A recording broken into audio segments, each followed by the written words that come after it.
नमस्कार, स्वागत है आपका। आप देख रहे हैं यूपी मांगे उत्तर, आपके साथ मैं हूं राम मोहन शर्मा। और यूपी मांगे उत्तर में आज बात करेंगे रोजगार की, क्योंकि रोजगार पर उत्तर प्रदेश में तकरार जारी है। एक तरफ सरकार है जो ये कह रही है कि उसकी प्राथमिकता रोजगार देना है, तो दूसरी तरफ विपक्ष है जिसका यह कहना है कि बेरोजगारी बढ़ाने वाले रोजगार की बातें ना करें। उधर आज धनतेरस पर उत्तर प्रदेश को 1438 जूनियर इंजीनियर्स मिल गए हैं। इन इंजीनियर्स से सीधे संवाद में मुख्यमंत्री ने कई ऐसे सवाल पूछे जो देखने में तो बहुत सीधे थे, लेकिन जिनका निशाना पिछली सरकारों पर था। अब विपक्ष भी पलटवार कर रहा है। कुल मिलाकर उत्तर प्रदेश में मिशन रोजगार पर सियासी बवाल मचा हुआ है। तो आज यूपी मांगे उत्तर में चर्चा इसी पर करेंगे। खास मेहमानों का पूरा पैनल भी होगा, लेकिन उससे पहले एक रिपोर्ट आपको दिखाते हैं। किसी ने पैसे की मांग तो नहीं की थी, सिफारिश की आवश्यकता तो नहीं पड़ी ना किसी से।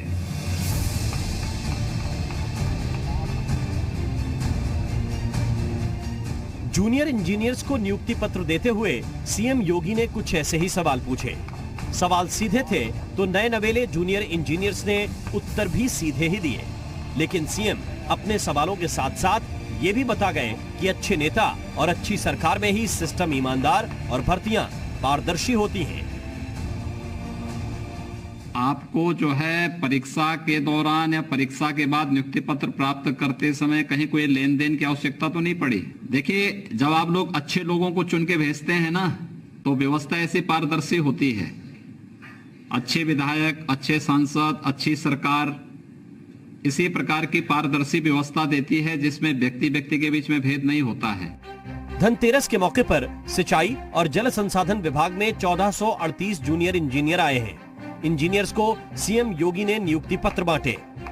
अब सीएम के काम के आधार पर बीजेपी दावा कर रही है कि योगी सरकार की प्राथमिकता में पहले नंबर पर रोजगार है। मार्च 2021 तक मिशन रोजगार के तहत सरकारी और गैर सरकारी नौकरियों में 50 लाख रोजगार सरकार मुहैया करवाएगी। आने वाले दिनों में मिशन रोजगार के तहत सरकारी और गैर सरकारी क्षेत्रों में 50 लाख नौकरियों का सृजन करने सरकार जा रही है, जिसमें सरकारी विभागों की नौकरियां होंगी, निगमों के खाली पद होंगे और साथ साथ सरकार की सहायता से निजी क्षेत्रों में रोजगार या स्वरोजगार की व्यवस्था की जाएगी। लेकिन विपक्ष को ना तो सीएम पर यकीन है और ना ही बीजेपी की बातों पर भरोसा। एसपी अध्यक्ष अखिलेश यादव ने कहा कि योगी सरकार पहले करोड़ों की नौकरी देने का दावा कर रही थी, अब लाखों की बात कही जा रही है। उन्होंने कहा कि सरकार के नौकरी देने के दावे सिर्फ हवा हवाई हैं। सरकार आंकड़े बताए अब तक किस विभाग में नौकरी दी है, तो वहीं कांग्रेस ने भी सरकार के दावों को झांसा करार दिया। ये सरकार आंकड़े नहीं बताएगी कितनों को नौकरी दी। इससे पहले तो करोड़ों को नौकरी दी थी, अब लाख क्यों दे रहे हो? कई करोड़ कहा था और फिर देश के प्रधानमंत्री जी से उद्घाटन कराया था और फिर 4 लाख करोड़ का इन्वेस्टमेंट की बात हुई थी। वो 4 लाख करोड़ इन्वेस्टमेंट हुए कि नहीं हुए? अगर हुए होंगे तो शायद 50 लाख नौकरी मिलेगी। उत्तर प्रदेश के उपचुनाव में सरकारी तंत्र के उपयोग के बाद जिस तरह से भारतीय जनता पार्टी के 7% वोट घटे हैं, अब सरकार फिर से ही रोजगार का झांसा देना शुरू कर दिया है। जबकि उत्तर प्रदेश के लोग जानना चाहते हैं जो सरकारी पोर्टल पे सेवा योजना के दर्ज बेरोजगारों की संख्या है, उसमें कितने बेरोजगारों की संख्या कम होगी। कोरोना काल में देश भर में बेरोजगारों की संख्या बढ़ी है। ऐसे में कोई दो राय नहीं कि सूबे के सियासी दलों के लिए रोजगार एक अहम मुद्दा है और हर कोई इसे लपकना चाहता है। इसलिए रोजगार पर सियासी बवाल मचा हुआ है। ब्यूरो रिपोर्ट, जी मीडिया। और आइए चर्चा की शुरुआत करते हैं। बहुत खास पैनल हमारे साथ जुड़ा हुआ है। पहले मेहमानों से आपका परिचय कराएं। मनोज मिश्रा जी हमारे साथ हैं, प्रवक्ता है भारतीय जनता पार्टी के। मनोज मिश्रा जी, बहुत बहुत स्वागत है आपका। सचिन रावत जी हमारे साथ हैं, प्रवक्ता हैं कांग्रेस पार्टी के। सचिन जी, आपका भी बहुत बहुत स्वागत। और अनुराग भदौरिया भी हमारे साथ हैं, प्रवक्ता हैं समाजवादी पार्टी के। अनुराग जी, आपका भी बहुत बहुत स्वागत। सबसे पहले प्रश्न मनोज मिश्रा जी आपसे। आप लोग कह रहे हैं रोजगार दे रहे हैं, 50 लाख और नए रोजगार सृजित करने की बात कर रहे हैं, लेकिन विपक्ष कह रहा है ये सब झांसा है और झांसे से जनता बहकावे में आने वाली नहीं है। राम मोहन जी, आपका स्वागत है। आपने युवाओं का विषय रखा और प्रदेश की जनता आपके लिए और मैं भी आपको धन्यवाद देता हूं कि आपने रोजगार का विषय रखा, सकारात्मक विषय रखा, पहली चीज। दूसरी, क्या शर्मा जी ये कह रहा हूं कि आंकड़ों पर तो आपको भरोसा करें या ना करें, राजनीतिक दल, प्रदेश की जनता भरोसा करती है। अभी जो उपचुनाव हुए 7 जगह पर, उसमें 6 जगह भारतीय जनता पार्टी की जीत ये बताती है कि जो सरकार ने दावे किए थे वो सही थे और जनता उसको मानती है, सही भरोसा करती है। तीसरी बात ये कहते हैं कि जो सपा बसपा का 10 साल का कार्यकाल था, ये सरकारी आंकड़े नहीं है, ये बाकायदा कार्मिक मंत्रालय के आंकड़े हैं। तो उसमें लगभग 3 लाख नौकरियां इन लोगों ने दी थी और भारतीय जनता पार्टी ने लगभग 3.5 साल के कार्यकाल, 3.25 साल के कार्यकाल में 4.25 लाख नौकरियां दी। तीसरा, योगी जी अकेले ऐसे मुख्यमंत्री है उत्तर प्रदेश के, पूरे देश में, उत्तर प्रदेश के पहले भी, जिन्होंने भर्ती बोर्ड और आयोगों के अध्यक्षों को बुला के, निगमों के अध्यक्षों को बुलाकर एक मीटिंग ली और कहा कि आप स्पेशल ड्राइव चलाएं और 3 महीने के अंदर युवाओं को रोजगार दें। आप देख रहे होंगे जब से उसने ये निर्देश दिया है, सारे भर्ती बोर्ड, सारे आयोग, सारे निगम, जितने भी चीजें हैं, वो लगातार युवाओं के हित में काम कर रही है और आयोग उनको नौकरियां दे रहा है।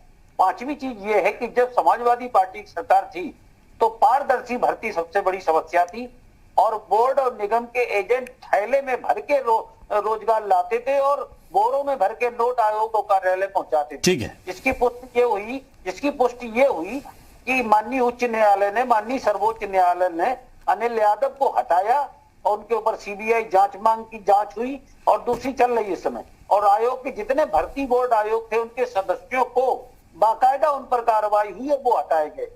छठी चीज ये कह रहा हूं कि जो निजी क्षेत्र के रोजगार है, जैसा योगी सरकार ने कहा है मिशन रोजगार, ये मिशन रोजगार 50 लाख 2021-30 मार्च तक का लक्ष्य है।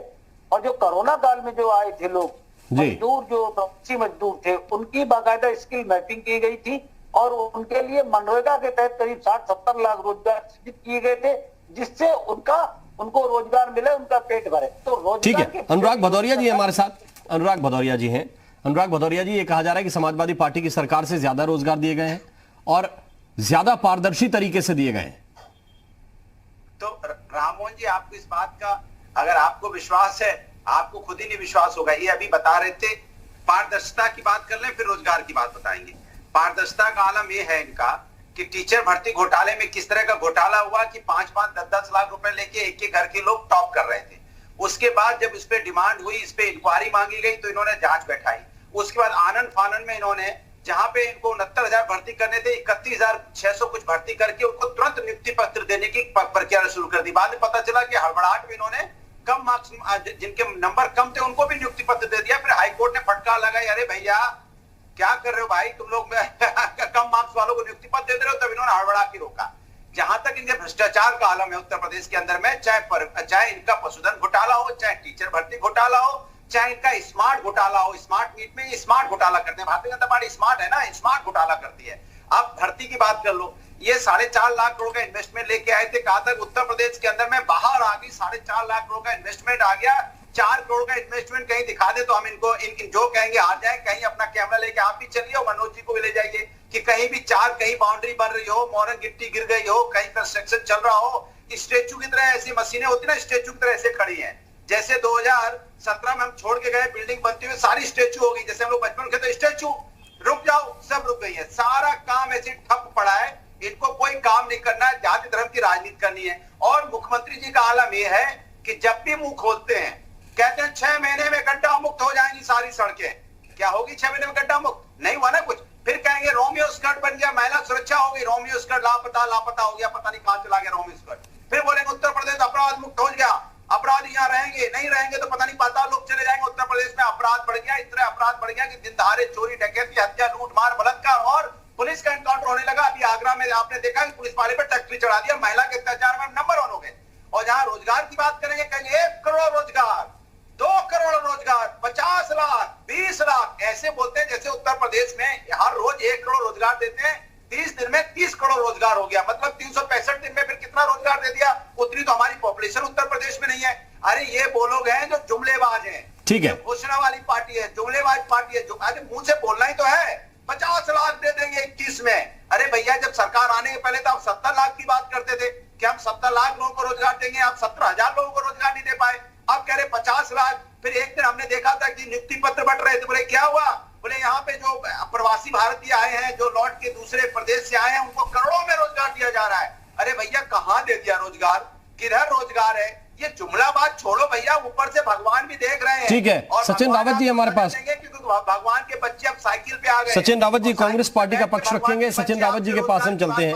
2022 में तो भागते नजर। सचिन रावत जी, प्रश्न यही है, सरकार कह रही है कि हम रोजगार दे रहे हैं, वो आंकड़े भी बता रहे हैं, पहले 3 लाख से ज्यादा की बात की, फिर शिक्षा विभाग में शिक्षकों की भर्ती हुई, अब जूनियर इंजीनियर के भी जितने पद थे वो भी, उन पे भी नियुक्ति पत्र मिल गए हैं, यानी धीरे धीरे बढ़ रहे हैं। दावा यह है कि 50 लाख और 2021 तक रोजगार की व्यवस्था की जाएगी।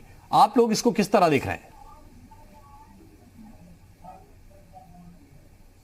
देखिए राममोहन जी, 2-3 बातें हैं। पहली बात 2017 का वो संकल्प पत्र जिसमें कहा गया था कि 14 दिनों के अंदर 90 लाख पदों को भरा जाएगा सरकार बनने के बाद में। दूसरी बात, योगी आदित्यनाथ जी ने ही कहा कि उत्तर प्रदेश के युवा अयोग्य हैं, नौकरी लायक नहीं है, तो उनको रोजगार व नौकरियां कैसे दी जाए। और रही तीसरी बात, जो योगी आदित्यनाथ जी की आज की बात, तो मैं बताना चाहूंगा कि योगी आदित्यनाथ जी अपने जो बयान से इतना विरोधाभास क्यों होता है रोजगार को लेकर के। मैं तो पूछना चाहता हूं मनोज मिश्रा जी से, आपने रोजगार दिया है, उसका कोई ब्लूप्रिंट लेकर के आए हैं, कोई श्वेत पत्र लेकर के आए हैं कि किस किस विभागों में आपने रोजगार की बात कही है? मैं तो कहना चाहूंगा राममोहन जी कि एक नीति है जो मोदी जी के पे लागू होती थी, वो आज योगी आदित्यनाथ जी पे लागू होती है। जैसे कि मोदी नीति सदा चली आई, जो कह जाए उसे कभी न निभाई। वही योगी आदित्यनाथ जी कहते हैं कि देखिए, झूठ बोलना कहां से सीखेंगे? मोदी जी से सीखेंगे। उन्होंने 2014 में 2 करोड़ नौकरी का वादा किया था, तो अब योगी जी अछूते कैसे रह जाते जब कोरोना जैसे काल में उन्होंने मजाक बना दिया। जो श्रमिक भाई और जो उत्तर प्रदेश के जो बेरोजगार युवा थे, उनसे कहा गया कि करोड़ों की संख्या में रोजगार दे दिए गए। तो मैं पूछना चाहता हूं कि उत्तर प्रदेश के युवा को आप ऐसा क्यों समझते हैं? उनको नियुक्ति, कितनी भर्तियां लटकी हुई हैं, अटकी हुई हैं? 5 भर्ती परीक्षा इन्होंने कराई, नलकूप, सहायक अध्यापक, टेक्नीशियन और 2 भर्तियां कराई, सारे पर्चे लीक हो गए। तो मैं पूछना चाहता हूं कि कौन सा नेक्सस आपका काम करता है कि उत्तर प्रदेश में 4 साल हो गए और आप लोग 14 दिनों के अंदर 90 लाख पद लेकर के आए थे। अरे 4 साल में कितने पदों को आपने भरा है, उसका एक ब्लूप्रिंट जारी करना चाहिए था। तो कहीं ना कहीं जो आपकी कार्रवाई होती उसको उत्तर प्रदेश का युवा देखता, लेकिन क्या किया आपने 2 इन्वेस्टर समिट की लखनऊ में, उसमें करोड़ों अरबों रुपए पानी की तरीके बहा दिया और बाहर क्या दिखाया कि हम उत्तर प्रदेश के युवाओं के लिए रोजगार लेकर के आ रहे हैं। आज तक जो 2 इन्वेस्टर समिट हुई राममोहन जी, उस पे कितने एमयू साइन हुए, कितने युवाओं को नौकरी दी गई, इसका ब्लूप्रिंट सरकार को जारी करना चाहिए था। लेकिन सरकार के पास आंकड़े और जितने भी सरकारी एजेंसियां वो पूरी तरीके फेल हैं, क्योंकि योगी आदित्यनाथ जी अपना आंकड़ा बना लेते हैं, उसी को पेश कर देते हैं। तो इससे स्पष्टता है कि सरकार में हताशा है और सरकार युवाओं के प्रति ऐसा घिनौना रवैया अपनाए हुए है जिससे उत्तर प्रदेश का युवा अभी भी देख रहा है सरकार को। ठीक है, एक इन्वेस्टर समिट वाली बात में आंकड़े जारी किए जो सरकार के अधिकारियों ने विस्तार से बताया था कि किस विभाग में कितनी भर्तियां हुई हैं, कितने पदों पर लोगों को नियुक्त किया गया है। अब इससे ज्यादा कौन सा ब्लूप्रिंट आप लोग चाह रहे हैं? लेकिन मनोज मिश्रा जी, एक सेकंड रुक जाइए। मनीष सिंधवी जी हमारे साथ जुड़ गए, राजनीतिक विश्लेषक हैं मनीष सिंधवी जी। मनीष सिंधवी जी, जब कम से कम 1000 तो 1000 करोड़ लोगों को रोजगार, 2 पैमाने हैं चीजों को देखने के, एक तो मैनिफेस्टो देखिए बीजेपी का पुराना, और रोजगार की संख्या आप देखिए। बहुत सारे रोजगार ऐसे हैं जिनको किस तरह से काउंट किया जाए, उनको विपक्ष काउंट करना नहीं चाहता, सरकार काउंट करना चाहती है। जैसे स्वरोजगार है, मुद्रा के तहत जो लोन मिले उसके तहत जो रोजगार चल गया लोगों का, आत्मनिर्भर भारत में अब लोन दिए जा रहे हैं एमएसएमई वालों को, तो ये तो काउंट विपक्ष करना नहीं चाहता। लेकिन जो काउंटेबल हैं, सरकारी आंकड़े हैं, किस विभाग में कितने, गृह विभाग में कितने पुलिस वाले आ गए, कितने शिक्षक आ गए, कितने जेई आ गए, कितने इंजीनियर आ गए, इनको लेकर भी सवाल खड़े किए जा रहे हैं। आप इसको किस तरह से देखते हैं? देखिए, पहले तो मैं यहाँ क्लियर कर देना चाहूंगा कि अगर पूरे भारत के लेवल पर देखेंगे जिसमें राज्य सरकार और केंद्र सरकार शामिल है, तो 3.5% के आसपास सरकारी नौकरियां हैं केवल पूरे भारत में जी। लगभग 96% जो नौकरियां हैं, 96.5%, वो प्राइवेट सेक्टर से ही आती हैं। तो सरकारी नौकरियों के भरोसे तो कभी रोजगार पूरा हो ही नहीं सकता है। रोजगार हमेशा स्वरोजगार होगा, रोजगार हमेशा निजी क्षेत्र में मिलेगा, अनऑर्गेनाइज सेक्टर, ऑर्गेनाइज सेक्टर, मतलब ये जो प्राइवेट सेक्टर है ना, रोजगार हमेशा वही मिलेगा। तो पहली बात ये मैं क्लियर कर दूं, सरकार कह रही है कि मैं अपनी सारी जितनी सीटें हैं जितने विभागों में, निगमों में, सब भर लेना चाहते हैं। बहुत स्वागत योग्य कदम है, बिल्कुल भर लें। लेकिन आपने जैसा कहा ना कि जब आप चाहेंगे कि इस प्रदेश के हर युवा को रोजगार मिले, तो उसका रास्ता कहीं और से ही निकलेगा। उसका रास्ता निकलेगा जब हम अनबैलेंस्ड रीजनल डेवलपमेंट से रीजनल बैलेंस रीजनल डेवलपमेंट की तरफ जाएंगे। बच्चा खाली एनसीआर की तरफ नहीं भागे, उसको गोरखपुर भी नौकरी मिले, उसको बनारस के आसपास भी नौकरी मिले, उसको इलाहाबाद इंडस्ट्रियल एरिया में भी नौकरी मिले, कानपुर भी मिले। जब विभिन्न इंडस्ट्रियल एरियाज को डेवलप किया जाएगा तब उसको रोजगार मिलेगा। जब कुटीर उद्योग और मजबूत किए जाएंगे तब उसको रोजगार मिलेगा। जब कृषि क्षेत्र, कृषि से जो एलाइड सेक्टर्स हैं उनको डेवलप किया जाएगा तब उसको रोजगार मिलेगा। तो मेरे कहने का मतलब है कि रोजगार को कभी भी सरकारी नौकरियों के चश्मे से नहीं देखा जाना चाहिए। ठीक है मनोज मिश्रा जी, सरकारी नौकरियों के चश्मे से ना भी देखें तब भी तो ग्राउंड ब्रेकिंग सेरेमनी दो हो गई, उसका हिसाब अगर विपक्ष मांगता है तो इस पे आपत्ति क्या है? राममोहन जी, मुझे 1 मिनट चाहिए होगा सपा कांग्रेस की बात का जवाब देने, फिर मैं आपके जवाब दूंगा। कि जो अभी ये भदौरिया जी कह रहे थे, देखिए जो भी सरकार बोलती उस पर अगर विश्वास प्रदेश की जनता करती है तो इसका मतलब प्रदेश की जनता कन्विंस है कि सरकार ने जो बात कही है वो विश्वसनीय है। लोकतांत्रिक सरकार और लोकप्रिय सरकार का ये पैमाना होता है। अभी जब 7 जगह चुनाव हुए, इसमें 6 जगह जीतने का मतलब ये है कि योगी जी ने जो वादे और जो घोषणाएं की हैं उन पर प्रदेश की जनता संतुष्ट है। दूसरी चीज, जो विपक्ष में प्रश्न उठाए, चाहे समाजवादी पार्टी हो या कांग्रेस हो, उसको जनता नहीं मानती और ये मानती है कि प्रदेश की जनता को भ्रमित करने के लिए किए गए। दूसरी बात ये है कि भाजपा सरकार की जो भर्तियां हैं और जो सपा सरकार की भर्तियां, कांग्रेस तो करीब 30 साल से है नहीं उत्तर प्रदेश में, तो उस भर्तियों में एक अंतर देखिए। उस समय युवा को लगता था कि अगर मेरे पास 30 लाख रुपए होते तो मेरी भी नौकरी लग जाती। वहां पर एजेंट थे जो रेल में, बस में, टेम्पो में, ऑटो में, हर जगह नौकरियां बेचते थे और बाकायदा जिसका रेट ज्यादा लग जाता था उसको नौकरी मिल जाती थी। तो ये माहौल तो कम से कम उत्तर प्रदेश में नहीं है। जितनी नौकरियां मिल रही है, 4.25 लाख मिली है, वो बेपारदर्शी तरीके से मिली। और जो आप कह रहे हैं ना ग्राउंड ब्रेकिंग सेरेमनी की, तो ग्राउंड ब्रेकिंग सेरेमनी आप देखिए कि जो पहला ग्लोबल मीट भारत ने किया था प्रवासी भारतीयों का, जिसमें एलएम सिंघवी जी उसके वो संयोजक थे, जो उस समय भारत में पहला अटल जी की सरकार थी और पहला उन्होंने वो क्या नाम किया था प्रवासी भारतीय सम्मेलन। उसमें 1 रुपए का भी इन्वेस्टमेंट नहीं आया था, लेकिन हुआ क्या था, उससे माहौल बना था देश का। ऐसे ही मोदी जी ने जब गुजरात के सीएम थे तब उन्होंने वाइब्रेंट गुजरात के साथ और वाइब्रेंट पूरे गुजरात में काफी उनका संघर्ष। अब उत्तर प्रदेश में जो सेरेमनी करी तो देखिए तो ग्लोबल मैप पर उभर कर है कि यहाँ के संसाधन है जो लोग देखते हैं सबका बड़ा पैमाने पर। ठीक है मनोज जी, मैं लौट के आता हूं आपके पास। अनुराग भदौरिया जी, ग्राउंड ब्रेकिंग सेरेमनी कह रहे हैं कि हर प्रदेश अपने अंदर निवेश के लिए व्यापारियों को एक तरह से बुलाता है कि आप आइए यहां रोजगार लगाइए। उनमें से जरूरी नहीं है कि सारी चीजें जमीन पर आ जाएं, और सारे प्रदेश आजकल कर रहे हैं। जो चीजें चलन में होती हैं उन पर सरकारें काम करती हैं। दूसरे प्रदेशों में भी इस तरह के इन्वेस्टर समिट या ग्राउंड ब्रेकिंग सेरेमनी का चलन है। तो जरूरी नहीं है कि हर बार अब व्यापारी आके निवेश करेगा सारे पैसों का, लेकिन जो हो रहा है जी उत्तर प्रदेश में भारतीय जनता पार्टी सरकार ने जो ग्राउंड ब्रेकिंग सेरेमनी की, 1 नहीं 2 की। एक बार 4.5 लाख करोड़ का इन्वेस्टमेंट लाए, फिर बीच में 1 लाख करोड़ का लाए। मतलब 1 लाख करोड़ तो भारतीय जनता पार्टी के लिए बहुत नॉर्मल बात होती है। पता नहीं कहां से इनके पास इतना आ जाता है कि 4.5 लाख करोड़ का इन्वेस्टमेंट, और उसके अवज में 150 करोड़ रुपए हमारी सरकार के खर्च भी कर देते हैं।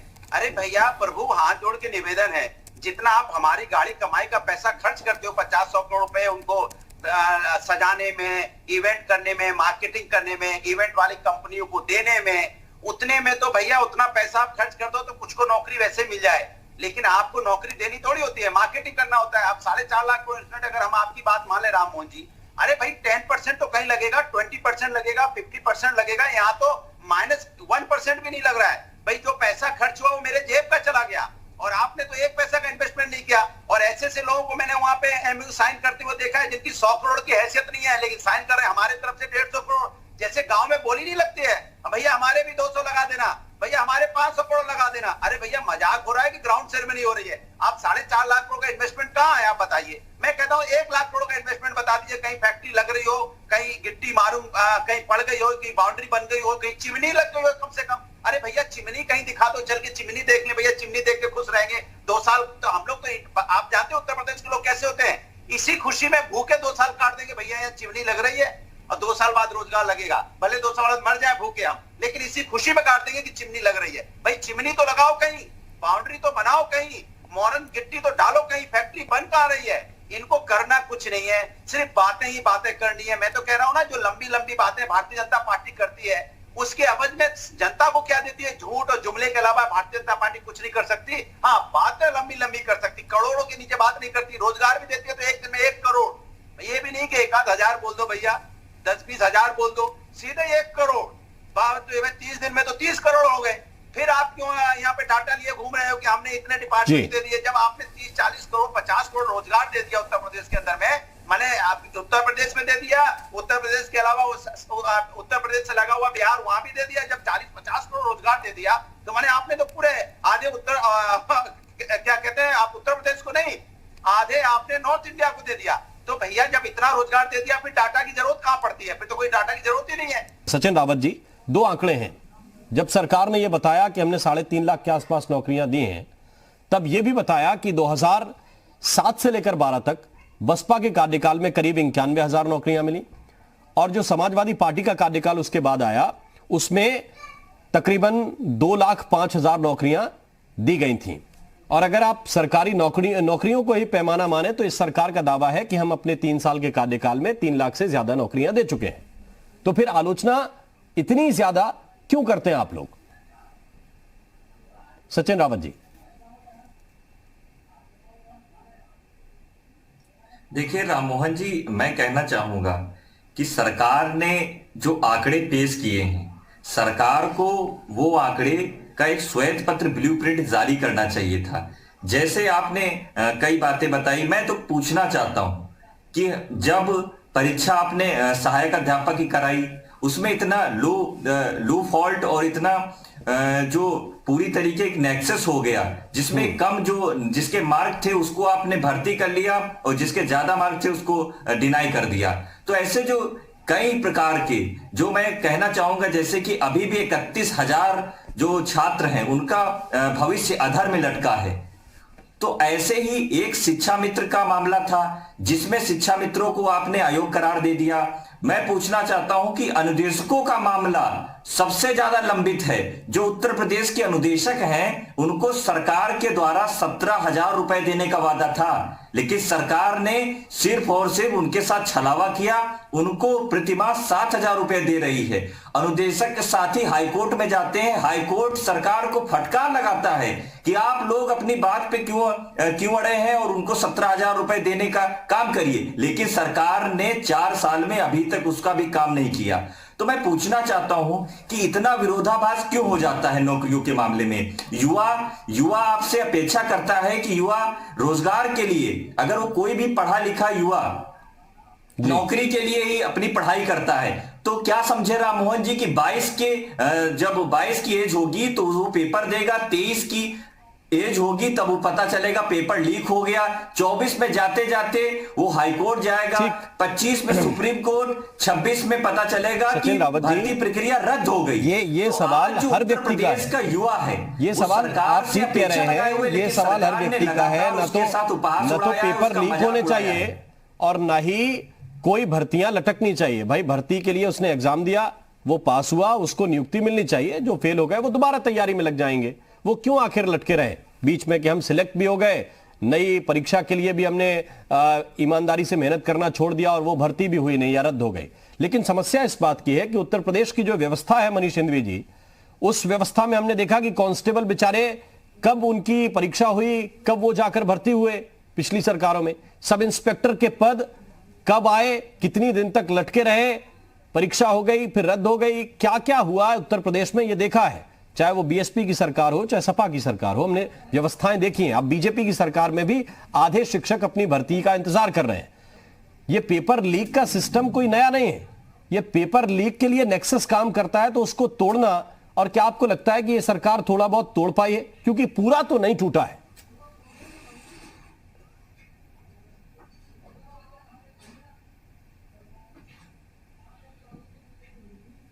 हिंदवी जी, तोड़ पाना बड़ा मुश्किल होता है। कारण क्या है कि हर सरकार तो ऊपर के लेवल पर बदल रही, लेकिन जो नीचे लोग हैं वो तो वही है ना। जो तंत्र है वही भ्रष्ट सड़ा गला तंत्र है, जो वही है, तो वो तो बदल नहीं रहा है। उसके काम करने का तरीका वही है, वो बिना पैसे के काम करना नहीं चाहता। तो सवाल इस बात का है कि बदलाव बड़ा इसीलिए स्लो है और पेनफुल है। जी मनोज मिश्रा जी, अनुराग भदौरिया जी कह रहे थे कि आप लोग बातें बहुत करते हैं, लंबी लंबी बातें कर, जब आपको मालूम है कि सरकारी नौकरियां सीमित हैं, प्राइवेट सेक्टर में भी आप नौकरी देंगे तो कितनी दे सकते हैं उसकी भी एक क्षमता है। इन्वेस्टर समिट में निवेश कितना आएगा, वो कितना जमीन पर परिलक्षित होगा, वो भी एक अंदाजा अधिकारियों को और आप लोगों को रहता है। लेकिन इसके बावजूद बातें ज्यादा बड़ी कर देते हैं, जिसके बाद जनता की अपेक्षाएं बढ़ जाती हैं आप लोगों से।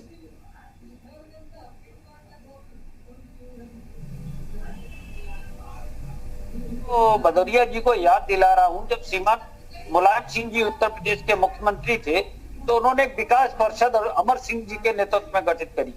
उसकी सिर्फ बैठकें होती और कोई एक काम भी विकास का कार्य नहीं हुआ था, ना एक नौकरी का कोई संबंध हुआ था। एक तो ये चीज थी। दूसरी चीज, दादरी का गैस पावर प्लांट था जो औने पौने दामों में किसानों से ले लिया गया था और एक उद्योगपति को ऊंचे दामों में बेच दिया गया, तो उसमें बड़े पैमाने दलाली खाई थी। उस समय अखबारों में और टीवी में चर्चा का विषय बना था। तीसरी चीज, इनका इन्वेस्टमेंट समझिए, ये सही में डांस कराते थे नायिकाओं के, अभिनेत्रियों के, हीरोइंस के, और उस पर करोड़ों अरबों रुपया खर्च कर देते थे। और स्टेट प्लेन जाता था और बोइंग तक जाते थे, वहां पर लैंड करते थे, स्टार डांस करते थे, चले जाते थे। ये इनका इन्वेस्टमेंट था। एक इन्वेस्टमेंट ये निकला था कि रामपुर में एक बग्गी में इंग्लैंड से मंगाई गई थी, उसमें यात्रा निकली थी श्रीमान मुलायम सिंह जी और आजम खान जी की। ये इन्वेस्ट इन्होंने उत्तर प्रदेश में किया था। तो ये लोग इन्वेस्टमेंट किस तरह करते थे? इन्होंने अपना अधिवेशन लखनऊ में किया था, करोड़ों अरबों रुपए बहाए थे, ये इन्वेस्टमेंट उत्तर प्रदेश में किया था। तो ये कुछ करे तो है नहीं, और ना इनका कोई विकास का चार्टर था। लेकिन अभी आप देखिए, जो कोरोना काल था उस समय जर्मनी की जूता कंपनी आगरा में अपनी यूनिट लगाई और प्रोडक्शन चालू कर दिया। परिणाम स्वरूप 2500 मजदूरों को नौकरी मिली। ये केवल कोरोना काल की घटना है, और आप चाहे तो आगरा में अपने रिपोर्टर से ये बात पता कर सकते हैं अगर मैं झूठ बोल रहा हूँ। पांचवी चीज मैं कह रहा हूं कि समाजवादी पार्टी हो चाहे बसपा हो, यह कांग्रेस का तो कोई विषय नहीं, क्योंकि कांग्रेस में जितना युवा वो बिहार का है, जितना युवा राजस्थान का, सबको कांग्रेस ने आईएएस बना दिया, सबको नौकरी दे दी और सब आईएएस बन गए, पीसीएस बन गए और काम कर रहे हैं। ये कांग्रेस की परफॉर्मेंस राजस्थान के युवाओं से पूछ लो, आप छत्तीसगढ़ के युवाओं से पूछ लो, क्योंकि कांग्रेस उत्तर प्रदेश में पिछले 30 सालों से नहीं थी। इनकी परफॉर्मेंस की बात करना बेकार है। तो सबसे बड़ी बात यह है कि आप इंटेंशन देखना चाहिए। योगी जी जब कोरोना काल था तब कोरोना के साथ साथ उनके आवास व्यवस्था, उनके भोजन के साथ साथ उनकी नौकरियों की चिंता कर रहे थे, और ये प्रयास कर रहे थे कि हर मजदूर को, जो प्रवासी है, जो यहाँ रह रहा है उत्तर प्रदेश में, उसको रोजी रोटी के साथ रोजगार उपलब्ध कराए। और जो बाहर से स्किल्ड मैपिंग कराई थी आए हुए मजदूरों की, प्रवासी मजदूरों की, तो उनको भविष्य में रोजगार दे सके। तो आप ये देखिए, लगातार उस समय रोज की बैठकें आप देखिए, प्रेस को किया तो लगातार उन लोगों के भोजन पानी के साथ साथ आजीविका के ऊपर फोकस किया गया था। तो आपने तो एक बैठक करी, वो जो श्रीमान अमर सिंह जी के, स्वर्गीय अमर सिंह जी के नेतृत्व में बनी थी विकास परिषद, कई बैठकें हुई, इसमें करोड़ों रुपए खर्च किए गए, एक नौकरी आप सृजित नहीं कर पाए। और जो नौकरियां सरकारी थी उनको आपने बेचा झोले में डाल के। और उसकी आंच कहां तक गई ये पूरा प्रदेश जानता है। तो ये सब बातें तब करिए जब हमारी सरकार। और सबसे अंतिम बात मैं ये कह रहा हूं कि जो हम लोग कह रहे हैं, श्रीमान योगी जी कह रहे हैं उत्तर प्रदेश के संदर्भ में, उसको उत्तर प्रदेश की जनता इंडोर्स कर रही है, मान रही है कि हाँ काम हुए। और ये तो उत्तर प्रदेश का युवा जानता है, सीने पे हाथ धर के हमने कितने में नौकरी खरीदी थी उस समय जब श्रीमान अखिलेश जी की सरकार थी, भदौरिया जी की सरकार थी। ठीक है, अनुराग भदौरिया जी वो कह रहे हैं कि पहले सिस्टम में पैसा बहुत लगा। अब दूसरी बात वो ये कह रहे हैं कि ये जो व्यवस्था है कि निवेश आएगा, निवेश के बाद रोजगार कितना बढ़ेगा कितना नहीं बढ़ेगा, तो ये पहले से जो व्यवस्था थी उससे हम बेहतर करने का प्रयास कर रहे हैं। सरकारी नौकरियां भी आपकी सरकार की तुलना में हम अब तक ज्यादा दे चुके हैं और आगे का लक्ष्य हमने बनाया है।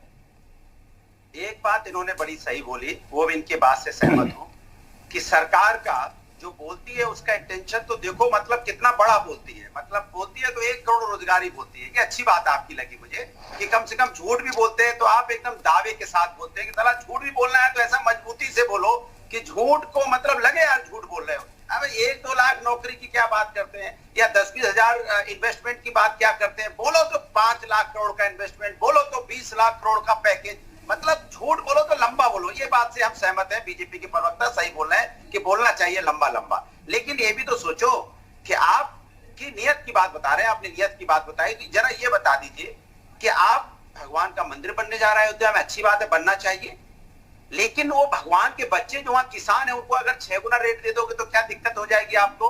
क्या वो हिंदुस्तान के नहीं है?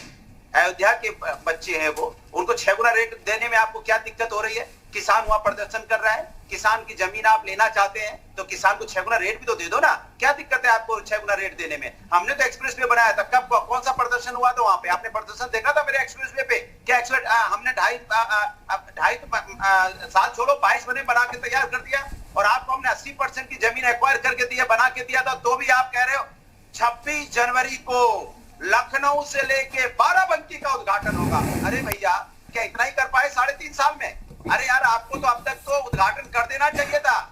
जब आपको बनी बनाई रूपरेखा मिली थी तो आपको 15 महीने में उद्घाटन कर देना चाहिए। 15 महीने तो छोड़ो, यहाँ पे 5 साल गुजर जाएंगे तो आप उद्घाटन नहीं करने वाले। इसके मतलब आपकी काम करने की नियत ही नहीं होती है। आपको मिली मिलाई चीज को भी आप काम नहीं कर सकते तो रोजगार कहां से दे दोगे? और रोजगार के मैं बार बार पूछ रहा हूँ, रोजगार कहाँ है? फैक्ट्रियां कहाँ लगी, चिमनी कहाँ लगी, बाउंड्री कहाँ बनी? नहीं बता पा रहे हो। आए बाएं साए बोल रहे हो कि पहले हुआ था माननीय मुलायम सिंह जी की सरकार थी तो ये हुआ था। आए बाएं साए बोलने की आदत है आपको क्या? या भारतीय जनता पार्टी को बीमारी है कि आए बाएं साए बोलने की? मैं आपसे पूछ रहा हूँ रोजगार कहाँ दिया तो आए बाएं साए बोल रहे हैं आप बताइए ना। आपने जो वादे किए थे 70 लाख लोगों को रोजगार देने का बात किया था, कहां 70 लाख लोगों का रोजगार? ये गिनाइए ना आपने रोजगार यहाँ दिया। आप जो इंडस्ट्री की बात कर रहे हैं कि जर्मनी की फैक्ट्री लगा दी, कि फ्रांस की फैक्ट्री लगा दी, कि अमेरिकन फैक्ट्री लगा दी। अरे अमेरिकन फ्रांस फैक्ट्री तो आप जिंदगी में नहीं लगा सकते क्योंकि आपकी सोच ही नहीं है। सैमसंग की जो आप देख रहे हो इंडस्ट्री, उसकी मोबाइल की समाजवादी की देन है। हम HCL लेके आए, समाजवादी की देन है। आप क्या लेके आए ये तो बताओ ना। कि हमने जर्मन फैक्ट्री लगा दी, नाम याद है? नाम याद है आपको? नाम आपको भी याद नहीं होगा, आपके मंत्रियों को भी नहीं याद होगा। बता दिए कौन सी जर्मन फैक्ट्री आप चूते की लेके आए? चलिए मैं यही मान जाऊंगा कि आप फैक्ट्री लेके आए। कौन से, क्या नाम है जर्मन फैक्ट्री का? मुझे 1 to 1 करा दिए मनोज जी से, मैं पूछूं जर्मन फैक्ट्री का। भाई आए बाएं साए बोलना है कि जर्मन फैक्ट्री आ गई, फ्रांस फैक्ट्री आ गई, अमेरिकन फैक्ट्री आ गई, यहाँ फैक्ट्री आ गई और युवा बेरोजगार है बेचारा। मनोज मिश्रा उत्तर देना चाह रहे हैं आ गई। ठीक है मनोज मिश्रा, कौन सी फैक्ट्री नाम पूछिए ना जर्मन फैक्ट्री का। ये पूछिए कि दादरी की भूमि अपने होने को के काम खरीद के बेची थी तो कभी को नहीं बेची। आप ये बताइए दादरी की 50 रुपए पर फुट पे बेची तो 50 रुपए पर फुट पे बेची समाजवादी का नाम बताइए। आप क्या नाम है? आप अपने एजेंट क्या नाम है? कंपनी का क्या नाम बताइए? जर्मन कंपनी लेके आए आप, नाम मिले कि नहीं मिले? और जो ये करते हैं आप, सरकार जो रोज विज्ञापन दे रही, हमारे प्रवक्ता लगातार चिल्ला रहे, हम चिल्ला रहे, उन पर भरोसा नहीं करेंगे।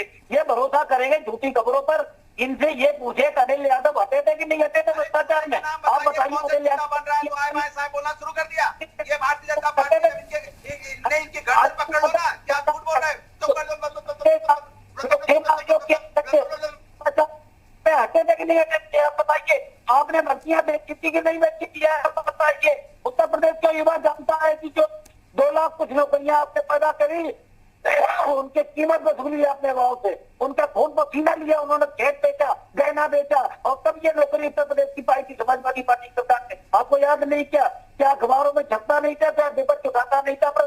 कि आपने नौकरियां देखी लोगों तो कहाँ किया बता दो, कोई जगह बता दो, जिला बता दो, उन्नाव बता दो, गाजीपुर बता दो, यहाँ पे नगर में हरदोई बता दो, सीतापुर बता दो, लखीमपुर बता दो, लखनऊ बता दो, कहाँ पे आपकी फैक्ट्री लग रही बताओ ना जगह का नाम, वो भी आपको नहीं पता है। 4.5 लाख करोड़ का इन्वेस्टमेंट हमने कर दिया है भाइयों बहनों, 4.5 लाख करोड़ का इन्वेस्टमेंट। नाटक बना रखा है उत्तर प्रदेश को, उत्तर प्रदेश की जनता को कैसे बोलते हो आप?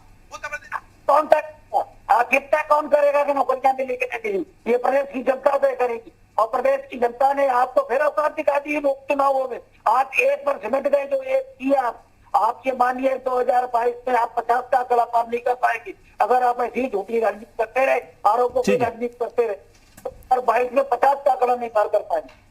ठीक है, ठीक है अनुराग जी और मनोज मिश्रा जी। सचिन रावत जी भी अपनी बात कहना चाहते हैं। रावत जी, आप तो 2 लाख वालों के साथ भी थे, आप तो 2 लाख वालों के साथ भी चुनाव लड़ने को तैयार थे। जीत जाते तो यही सरकार रहती, मुख्यमंत्री अखिलेश जी रहते। अब 3.5 लाख के आसपास है।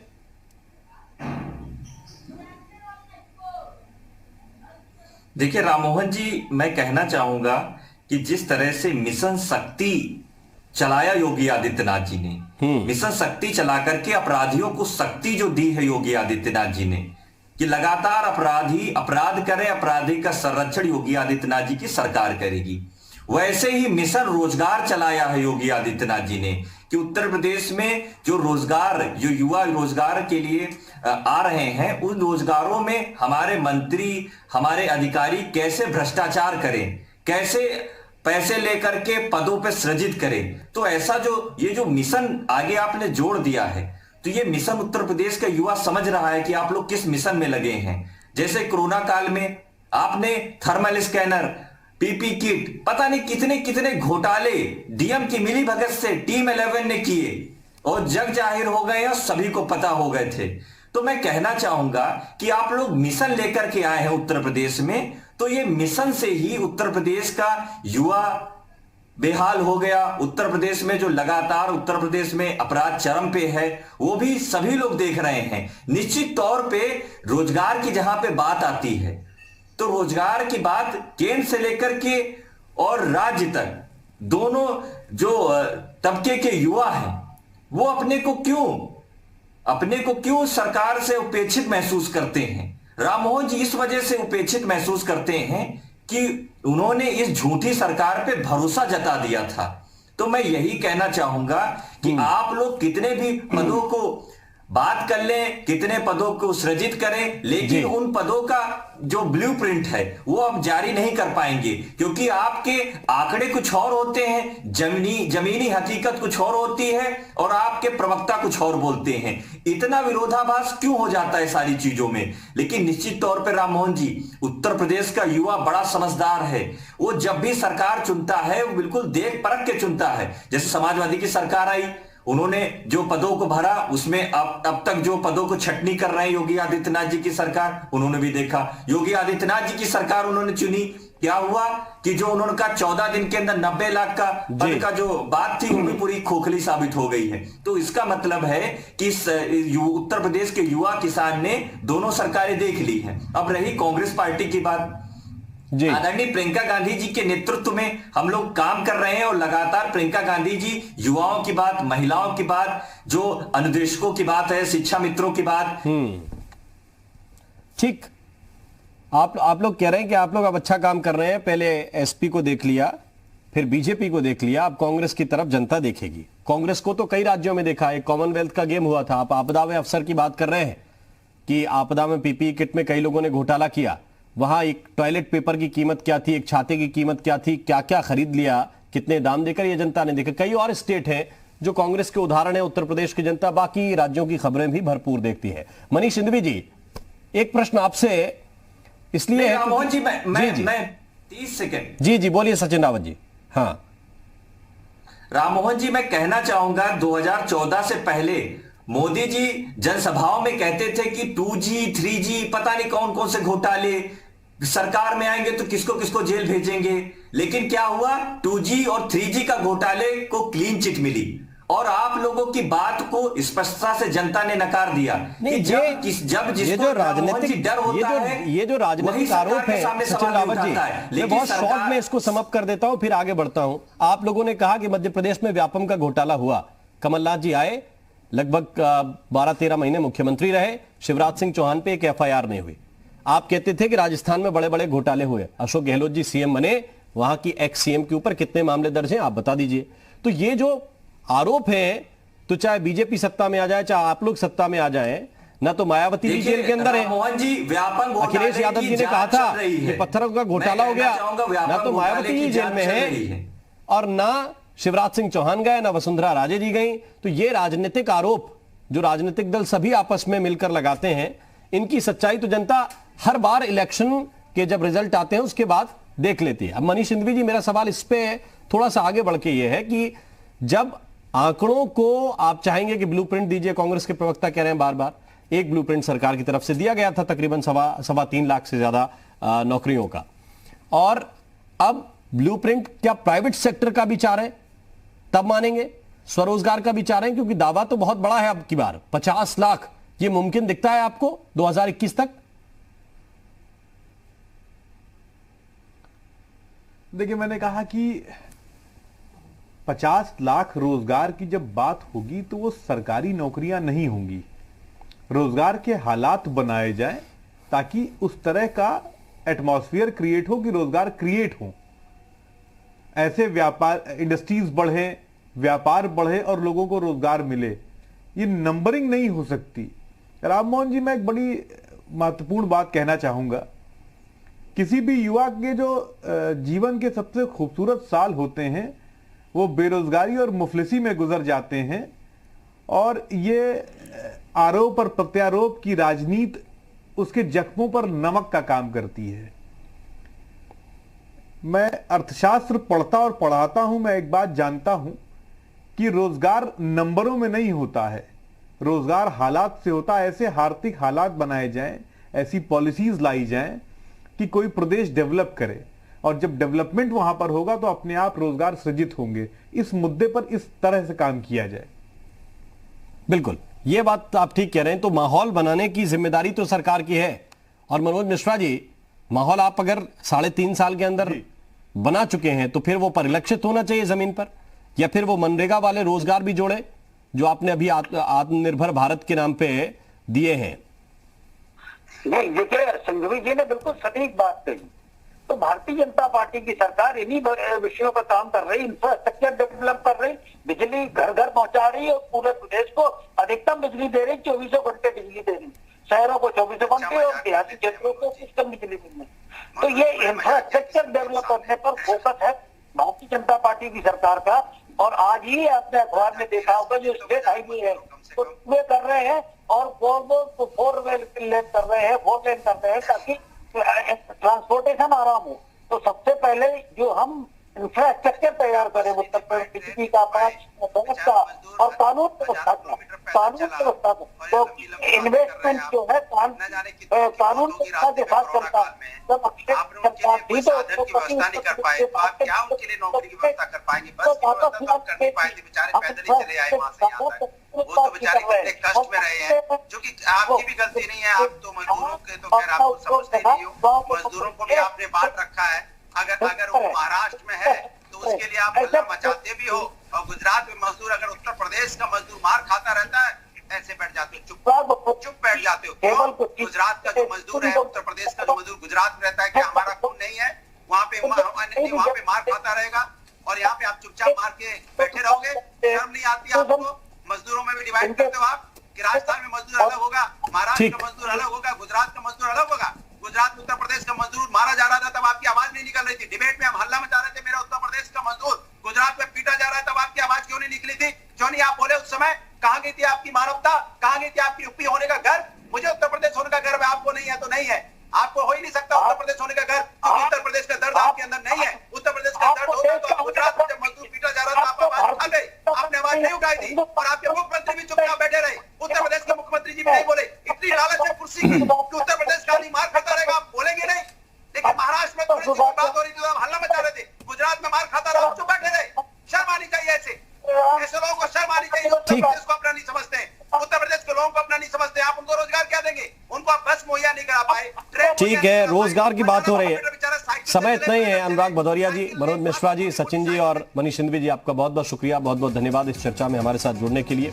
तो बड़ी बात यह है कि हर सेक्टर के लिए रोजगार के अलग अलग पैमाने होते हैं और हर व्यक्ति रोजगार को अपनी तरह से देखता है। जो व्यक्ति पढ़ा लिखा नहीं है, मजदूरी करता है, उसके लिए मनरेगा का रोजगार भी बहुत बड़ा है। और जो युवा पढ़े लिखे हैं, ज्यादा पढ़े लिखे हैं, उन्हें अच्छी नौकरियां चाहिए। जो कम पढ़े लिखे हैं, औसत पढ़े लिखे हैं, उनके लिए सामान्य नौकरियों की व्यवस्था होनी चाहिए। और प्राइवेट और सरकारी दोनों सेक्टर्स में नौकरियां होनी ही चाहिए। सवाल इसी बात का है कि 50 लाख की बात तो है, लेकिन 50 लाख क्या अगले 1 साल के अंदर मुमकिन नजर आता है? यूपी मांगे उत्तर में अभी के लिए बस इतना ही।